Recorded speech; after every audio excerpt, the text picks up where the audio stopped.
A day in my life as content creator at the age of secret. Ay, OA.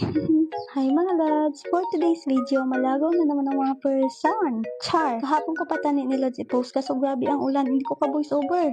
Nagbaka lang nga ni kami Lods ang among nakalaunon. Syempre, para hindi kami magutuman. Ay, grabe. Ma-outfit check lang gana ang mga person Lods sa dome mga kingkoy. Ay, grabe. Makadto na tagani si ni Lods sa bukid sa kundiin si Lolo Imaw. Charot! Nadamay pa talaga pati sa Encantadia. Ay, grabe naman yan. Nauna naman gani ako sa ila. Syempre, mabidyo-bidyo na naman ang person. Yes. Lagi dyan basta vlogger, feeling.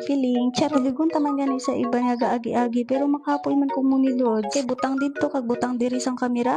Ay, grabe yan. So, pila man gani lads ka oras ang amon lakat bago kami makaabot sa amon nakatuan. Makadto lang gali kita sinilad sa kataw. Sa kundiin kami permi kadto nga kabukidan. Ay, kag salamat kay may taga-video gidman. Ay, grabe. Pero do napilitan pa gani sila lods. Pero salamat. Ay, OA. Pinagani kita lods no, karsada na gid gani ang ato na ginaagyan.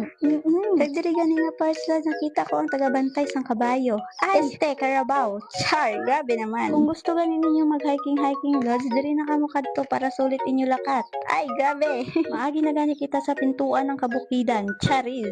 Siyempre, manutsot-nutsot na naman ang mga person para naman makalusot. Oo, natural gina basta nagabukid ka. Gisot-sot mahilig kagid manutsot do ilaga ba. Charis. Kag diri lang gani kami lad sa puno sang inyam. Oo, minagidyamon puno inyam. Chas. Kag ang mga diwata gani lads nagkuha sa mga dahon kag ang isa feeling may bouquet pa talaga.